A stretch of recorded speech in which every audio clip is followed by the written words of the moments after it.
bien, bonjour à tous.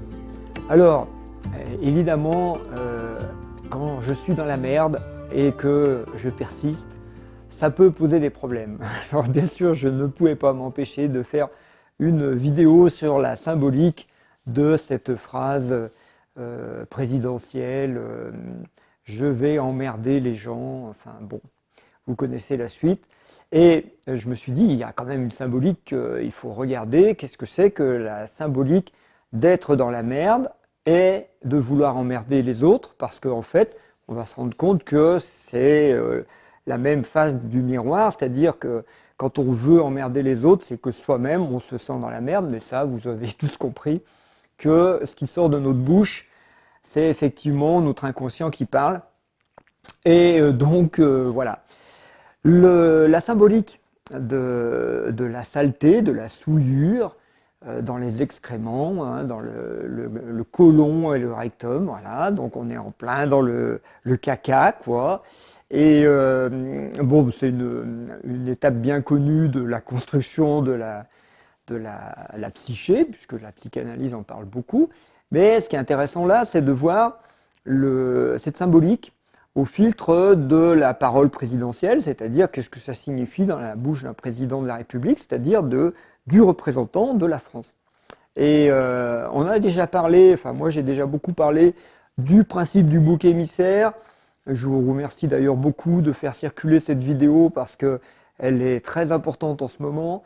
On a déjà beaucoup parlé aussi avec Rose des 3 cadavres, le vieux bleu qui est en fait un vieux con, la demoiselle blanche qui veut être pure et qui, tiens, elle veut être pure.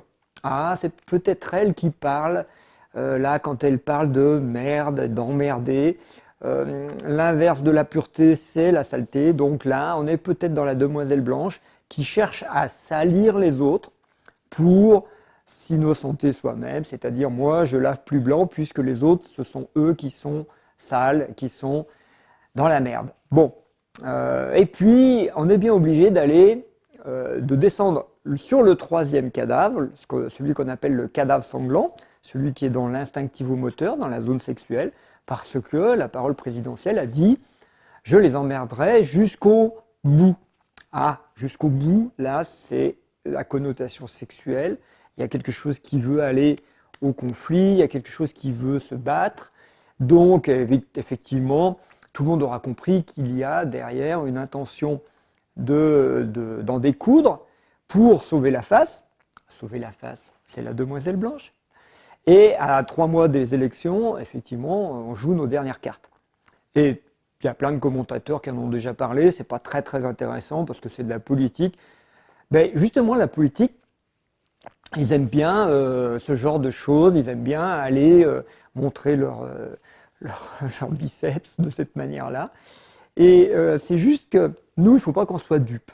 Il ne faut pas qu'on soit dupes d'abord des manœuvres politiciennes, parce que si effectivement, là je vous parle vendredi, si demain, samedi, il y a des manifestations avec un peu des débordements de colère et de violence, la parole présidentielle aura gagné, c'est-à-dire elle a obtenu ce qu'elle voulait, elle pourra dire, vous voyez, j'avais raison, ce sont des emmerdeurs, il faut en finir, et donc on va utiliser la force, et puis, même si ça dégénère encore plus, c'est encore une aubaine de plus pour renforcer la pseudo-autorité du petit chef qui gouverne, hein, le gouvernemental, et en utilisant la force du cadavre sanglant, il va pouvoir continuer à asseoir sa dictature mentale. Bon, c'est assez facile, c'est déjà bien expliqué tout ça, et ça, c'est vraiment un point qu'il faut qu'on regarde attentivement, parce qu'il ne faut pas tomber dans le panneau.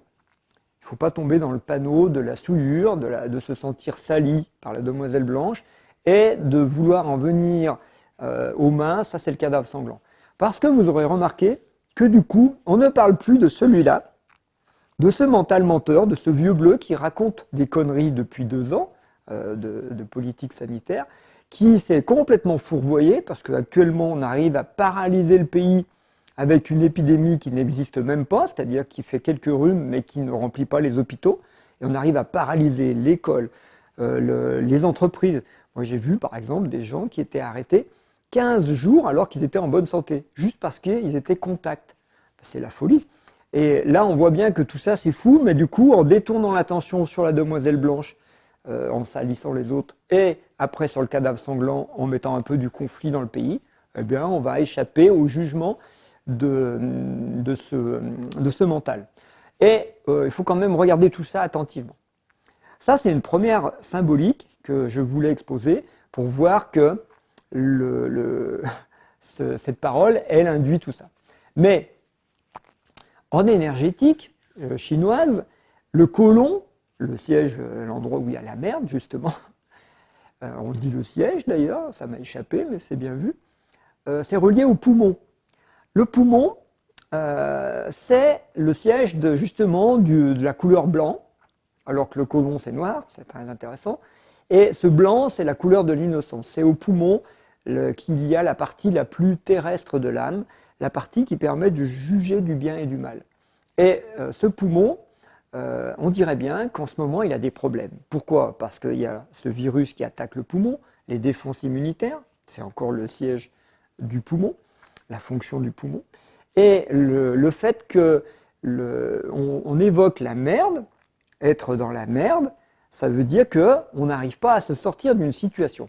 Ah, alors quelle est la situation que notre président n'arrive plus à gérer?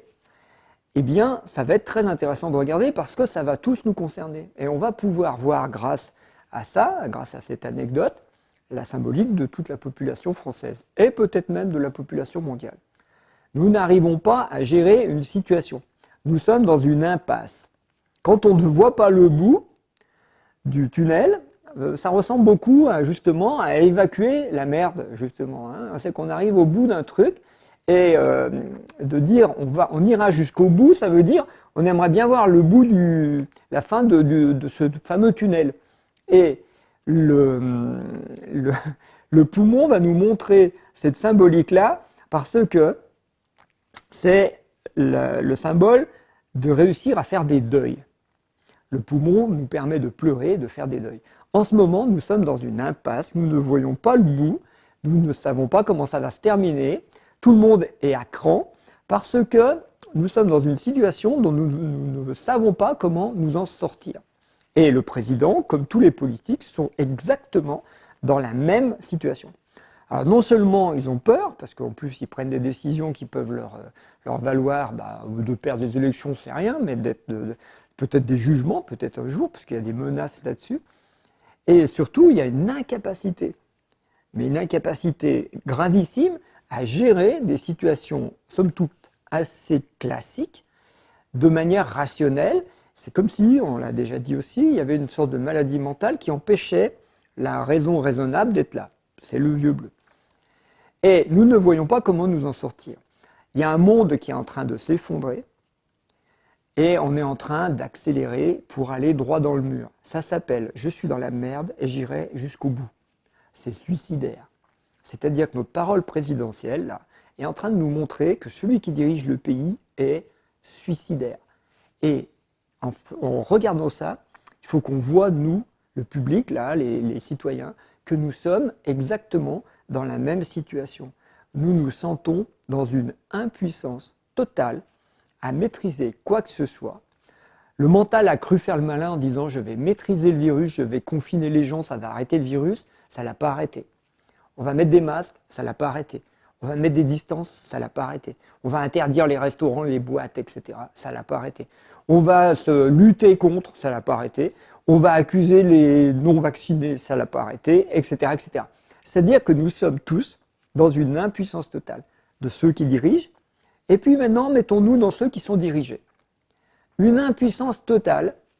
Moi, je me rappelle, il y a un an, un peu plus d'un an, au début du masque, un jour, en rentrant dans un restaurant, j'ai dû mettre un masque pour faire 2 mètres et m'asseoir à la table que j'avais réservée. Et pendant 2 mètres, je mettais le masque. Je me suis dit, c'est rigolo d'être aussi con. Aujourd'hui, on rit d'être aussi con. Mais dans 6 mois, on pleurera d'avoir été aussi con. Pourquoi? Parce que je savais très bien, comme beaucoup d'entre nous, que si on mettait le doigt dans ce truc-là, on allait se faire manger tout le bras. C'est-à-dire qu'à partir du moment où on a commencé à obéir à ce genre de bêtises, il n'y a aucune raison que ça s'arrête, et on voit bien que ça, non seulement ça ne s'arrête pas, mais ça empire. Donc, L'impuissance que nous avons, nous, les gens qui sont dirigés, c'est parce qu'on a une impuissance totale à arrêter cette mascarade, ce cinéma. C'est-à-dire que comment on fait maintenant pour arrêter de mettre des masques quand on est debout et les enlever quand on est assis? Comment on fait? La dernière mesure, c'est encore ça. On peut boire assis, mais pas debout. Mais quand est-ce qu'on va s'arrêter? Comment on va faire? Eh bien, tout ça nous met dans un sentiment d'impuissance et nous sommes dans la merde. Et on ira jusqu'au bout. Et c'est quoi le bout? Je vais vous le dire, puisque vous avez compris. Le bout, ça va être que tout ce monde, ce vieux monde, est en train de s'effondrer. On le sait, on le dit, mais ça nous fait peur. Et du coup, on se sent impuissant à voir qu'est-ce qu'il va y avoir après, comment ça va s'arrêter, qu'est-ce qui va émerger derrière. On parle du nouveau monde, c'est bien gentil de parler du nouveau monde, mais il est où? Il n'est pas là, hein, il est nulle part. Donc on est en train de tous être dans un sentiment d'impuissance. Et alors le problème, quand on est dans un sentiment d'impuissance comme ça va faire émerger de la colère. Donc on l'a vu dans la parole du président français, c'est une forme de colère qui s'exprime parce qu'ils se sont complètement impuissants à régler quoi que ce soit. Et il joue ses dernières cartes, parce qu'il veut être élu, bien sûr. Les gens qui font de la politique sont assoiffés de pouvoir, c'est leur picouse, hein, ils ont besoin de ça. Bon, il n'empêche qu'en jouant ses dernières cartes, il est en train de créer quelque chose qui s'appelle une friction. Cette friction va accélérer, alors qu'on arrive dans le mur, ça va accélérer. Et la question, c'est on va où là? Et moi, je vous invite tous, mais vraiment tous, à faire circuler ces genres de vidéos. Pourquoi? Parce qu'il faut vraiment qu'on se calme, qu'on sorte de ce truc-là, parce que ça pourrait mal se terminer pour nous. Moi, je l'ai déjà dit dans la vidéo précédente, sur le bouc émissaire, je le redis, parce que je sens très bien que le cadavre sanglant, celui qui veut en venir aux mains, il n'est pas loin d'agir et de sortir du bois. Il a laissé le vieux bleu et la demoiselle blanche, hein, les intellectuels et puis les sentimentaux faire leur besogne, mais maintenant, lui, il a aussi ses petits besoins. Bon, allez, en tout cas, moi, je vous souhaite plein de bonnes choses, plein de bonnes prises de conscience, et puis surtout, ne tombez pas dans le panneau, regardez tout ça clairement, tout ça c'est du vent, on n'empêchera pas ce qui est en train de se passer, la machine, elle est en marche, et en fait, cette évolution, cette étape initiatique que l'humanité est en train de vivre, on va tous y passer. Il y en a qui vont surfer sur la vague, il y en a qui vont boire la tasse. Bon, il y en a même qui vont être dans la merde. Bah, c'est comme ça. Allez, rions à bon coup et essayons d'être ceux qui surfent sur la vague. À bientôt.